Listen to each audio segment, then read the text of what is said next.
Hi friends, welcome to news pocket. West బెంగాల్లో కమలం party ఇప్పుడు ఎన్నికల నెరేటివ్ని సెట్ చేసుకునే ప్రయత్నాల్లో పడింది. తాజాగా ఆ రాష్ట్రంలో కేంద్ర హోంశాఖ మంత్రి అమిత్ షా పర్యటించారు. ఈ పర్యటనలో కీలక ప్రసంగాన్ని తీసుకువచ్చారు. అందులో ఏకంగా మమతా బెనర్జీ గత 5 ఏళ్లలో చేసిన అవినీతి అరాచకాలు అండ్ ఆ రాష్ట్రంలో చేసిన హింసకు సంబంధించిన చిట్టాను ప్రజల ముందు ఉంచారు. తమ బీజేపీ అండ్ ఆర్ఎస్ఎస్కు సంబంధించిన 300 మంది కార్యకర్తలను టీఎంసీ పార్టీ పొట్టన పెట్టుకుంది. అదే సమయంలో రాష్ట్రంలో హిందువులను పెద్ద ఎత్తున అరాచకాలకు పాల్పడడం వల్ల ఆ రాష్ట్రంలో 3000 హిందూ కుటుంబాలు వెస్ట్ బెంగాల్ను వదిలి వెళ్ళిపోయి, అంతేకాకుండా మమతా బెనర్జీ ఈ వెస్ట్ బెంగాల్ అండ్ బంగ్లాదేశ్ మధ్య నిర్మిస్తూ ఉన్న బార్డర్ ఫెన్సింగ్కు ఇప్పటి వరకు భూసేకరణ సైతం చేపట్టడం లేదు. తద్వారా ఈ రాష్ట్రంలోకి పెద్ద ఎత్తున అక్రమ వలసదారులను ఆహ్వానిస్తూ ఉన్నారు. అందువల్లనే వెస్ట్ బెంగాల్ అనేది ఈ అక్రమ వలసదారులకు ఒక గేట్వేగా మారుతోంది అని అమిత్ షా ఆరోపణలు గుప్పించారు. ఇదే సమయంలో బీజేపీ నేషనల్ ఆర్గనైజేషనల్ సెక్రటరీ అయిన బిఎల్ సంతోష్ సైతం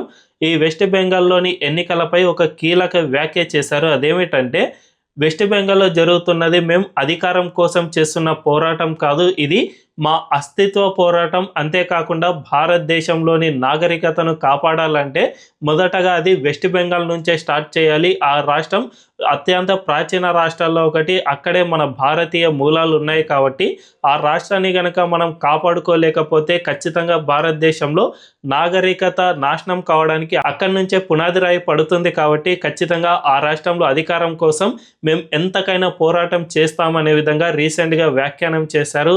ఇవన్నీ చూస్తూ ఉంటే ఖచ్చితంగా ఆ రాష్ట్రంలో బీజేపీ అక్రమ వలసదారులు అండ్ హిందువులపై జరుగుతున్న పెద్ద ఎత్తున దాడులనే ప్రధాన టార్గెట్గా చేసుకుని మమతా బెనర్జీపై ఒక పెద్ద ఎత్తున యుద్ధానికే సిద్ధమవుతూ ఉన్నారని స్పష్టంగా అర్థమవుతుంది.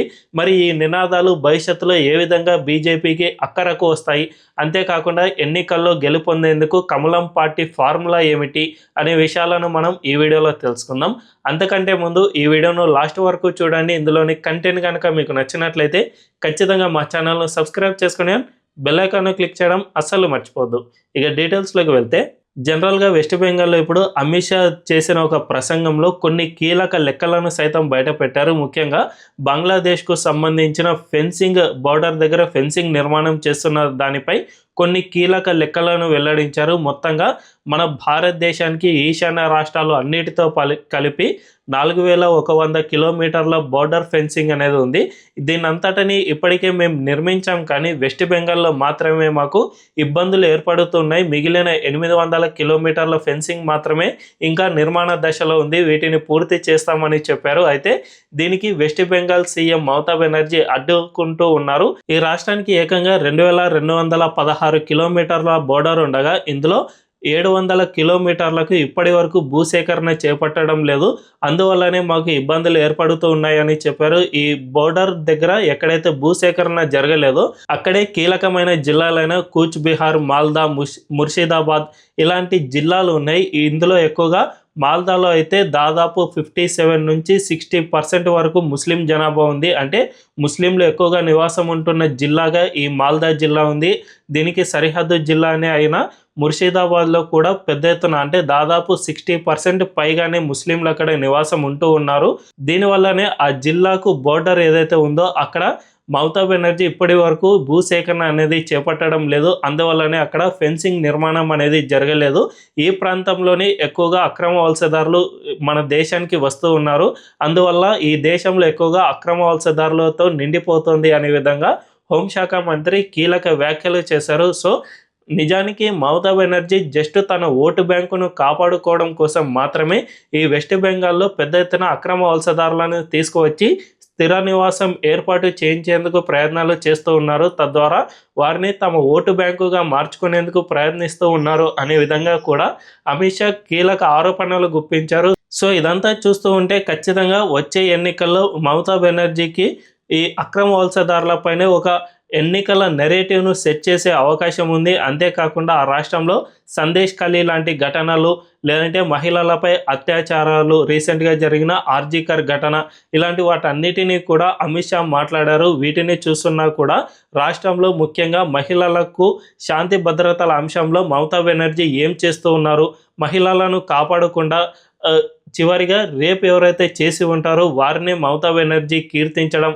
ఇలాంటివి చాలానే జరిగాయి. ముఖ్యంగా 2012లో ఆ రాష్ట్రంలో కోల్కతా నగర శివార్లలో ఒక ఘటన జరిగింది. ఒక పార్క్లో ఒక మైనర్ అమ్మాయిని కొంతమంది దాదాపు 10 మంది వరకు రేప్ చేశారు. ఆ ఘటనలో అప్పట్లో మమతా బెనర్జీ ఏమని వ్యాఖ్యానించారంటే, ఆ మైనర్ అమ్మాయికి ఈ రేప్కు పాల్పడిన వారితో సంబంధాలు ఉన్నాయి, ఇది ఒక లవ్ అఫైర్ అంతే, ఈ లవ్ అఫైర్లో భాగంగానే ఆ అమ్మాయికి కడుపు వచ్చిందని కూడా మమతా బెనర్జీ వ్యాఖ్యానించారు.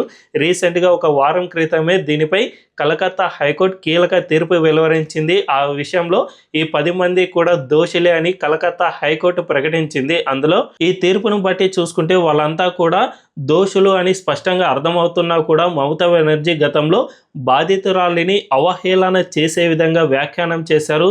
ఇదే కాకుండా కొద్ది నెలల క్రితం జరిగిన ఆర్జీకర్ ఘటనలోనూ మహిళపై అత్యాచారం జరగగా ఏకంగా నిందితులను కాపాడేందుకు విశ్వ ప్రయత్నాలే చేశారు. హాస్పిటల్లో ఎక్కడైతే అత్యాచారం జరిగిందో ఆ గది అనేది జనరల్గా ఎక్కడైనా క్రైమ్ జరిగితే దానికి సంబంధించిన ప్రూఫ్స్ ఇవన్నీ కూడా సేకరించాల్సిన అవసరం ఉంటుంది. సో వీటన్నిటిని ధ్వంసం చేయించేందుకు ఏకంగా టీఎంసీ పార్టీ కార్యకర్తలను వేల మందిని అక్కడ గుమిగూడేలా చేసి హాస్పిటల్ పైనే దాడి చేయించిన ఘటనలు సైతం వెలుగు చూశాయి. సో ఇవన్నీ చూసుకుంటే ఆ రాష్ట్రంలో ఒక మహిళా సీఎం అయి ఉండి కూడా మహిళలకు సేఫ్టీ అనేది కూడా లేదు అనే విధంగా బీజేపీ పెద్ద ఎత్తున తన ఎన్నికల ప్రచారాస్త్రంగా మలుచుకునే అవకాశం ఉంది. దీంతో పాటు ఆ రాష్ట్రంలో కరప్షన్ ఎక్కువ కావడం, గతంలో ఆర్థిక పరిస్థితిలో కలకత్తా లేదంటే వెస్ట్ బెంగాల్ మొత్తం మన దేశ జిఎస్డిపిలో 10% అక్కడ కలిగి ఉన్న వెస్ట్ బెంగాల్ కాస్త ఇప్పుడు 5 లేదంటే 4% పడిపోవడం, ఈ విధంగా ఆర్థిక వ్యవస్థ మొత్తం నాశనం కావడాన్ని సైతం బీజేపీ తన ఎన్నికల ప్రచారాస్త్రంగా మలుచుకోనుంది. ఇవన్నీ చూసుకుంటే ఖచ్చితంగా ఆర్ఎస్ఎస్ ఈ విషయాల్లో పెద్ద ఎత్తున గ్రౌండ్ వర్క్ చేసింది అని స్పష్టంగా అర్థమవుతుంది. ముఖ్యంగా వచ్చే ఏడాది ఫిబ్రవరి ఆర్ మార్చి ఈ కాలంలో అక్కడ ఎన్నికలు జరగనున్నాయి కాబట్టి సరిగ్గా ఫిబ్రవరి అంటే 2025 ఫిబ్రవరిలో ఆర్ఎస్ఎస్ అక్కడ కీలక సమావేశాన్ని ఏర్పాటు చేసింది. ఫిబ్రవరి 6వ తేదీ నుంచి 16వ తేదీ మధ్య ఆర్ఎస్ఎస్ చీఫ్ మోహన్ భగవత్ ఆ రాష్ట్రంలో పర్యటన చేశారు. అక్కడ స్థానిక కార్యకర్తలు లేదంటే సంఘ్ పరివార్ వాళ్ళతో కీలక చర్చలు, క్లోజ్డ్ డోర్ సమావేశాలు సైతం జరిపించారు. ఇందులో పూర్తిగా సంఘ్ పరివార్ ఏ విధంగా వర్క్ చేయాలి, గ్రౌండ్ వర్క్లో ఏమేం అంశాలను సేకరించాలి అనే విషయాలపై వాళ్ళకు కీలక దిశానిర్దేశం చేశారు. అప్పటి నుంచే అక్కడ పెద్ద ఎత్తున సంఘ్ పరివార్ గ్రౌండ్ వర్క్ చేసేసింది. అందుకు సంబంధించిన పూర్తి నివేదికలను సైతం తెప్పించుకుంది కాబట్టి దీన్ని ఇప్పటికే బీజేపీకి సమర్పించినట్లు కూడా తెలుస్తుంది. సో ఈ నివేదికలు అన్నిటినీ తీసుకుని కమలం పార్టీ ఇకపై నుంచి ఆ రాష్ట్రంలో ఎన్నికల బరిలోకి దిగనుంది. ఇది మొత్తంగా చూసుకుంటే కమలం పార్టీ ఈసారి తమ కార్యకర్తలను లేదంటే తమ భవిష్యత్తును వెస్ట్ బెంగాల్లో నిలుపుకోవాలన్నా లేకపోతే మన భారతదేశ నాగరికత నిలబడాలన్నా కూడా ఆ రాష్ట్రంలో అధికారాన్ని సంపాదించడం అనేది చాలా కీలకంగా పెట్టుకుంది. అందువల్లనే ఇప్పటికే ఆ రాష్ట్రంలో పెద్ద ఎత్తున ఇది జస్ట్ ఎన్నికలుగా మాత్రమే చూడడం లేదు, ఇదొక మహా సంగ్రామంగానే బీజేపీ భావిస్తుంది. కాబట్టి ఖచ్చితంగా వెస్ట్ బెంగాల్లో అధికారం దిశగా వేగంగా అడుగులు వేస్తుంది. దీన్ని చూసే ఇప్పటికే మమతా బెనర్జీలో భయం పుట్టుకు వచ్చినట్లు స్పష్టంగా కనిపిస్తుంది. తాజాగా మమతా బెనర్జీ ఒక కీలక స్టేట్మెంట్ ఇచ్చారు. అదేమిటంటే నార్త్ బెంగాల్లో తాను ఒక మహాకాళికి సంబంధించిన టెంపుల్ను కట్టిస్తాను అనే విధంగా ఒక ప్రకటన సైతం చేశారు. జనవరిలో దీనికి సంబంధించిన భూమి పూజలో నేను పాల్గొంటాను అనే విధంగా మమతా బెనర్జీ ప్రకటించారు. అంటే ఆ రాష్ట్రంలో తనకు హిందువులు ఎంతగా దూరం అయి ఉంటే తప్ప ఇటువంటి పెద్ద ప్రకటన చేయరు అనేది విశ్లేషకులు చెబుతూ ఉన్నారు. సో ఇప్పుడు టెంపుల్ను కట్టించినా ఏం కట్టించినా కూడా ఇప్పటికే మమతా బెనర్జీ ఆ రాష్ట్రంలో హిందూ ఓటు బ్యాంకును ఎంతగా కావాలంటే అంతగా దూరం చేసుకున్నారు. కాబట్టి భవిష్యత్తులో వీళ్ళంతా కనుక బీజేపీకి ఓటు వేస్తే ఖచ్చితంగా అక్కడ కమలం పార్టీ విజయం సాధించడం ఖాయమని విశ్లేషకులు అభిప్రాయం వ్యక్తం చేస్తూ ఉన్నారు. మరి దీనిపై మీ అభిప్రాయం ఏంటో కామెంట్ల రూపంలో తెలియజేయండి. అండ్ ఈ వీడియో కనుక మీకు నచ్చినట్లయితే ఖచ్చితంగా మా ఛానల్లో సబ్స్క్రైబ్ చేసుకోండి అండ్ బెల్ ఐకాన్ క్లిక్ చేయడం అస్సలు మర్చిపోవద్దు. Thank you.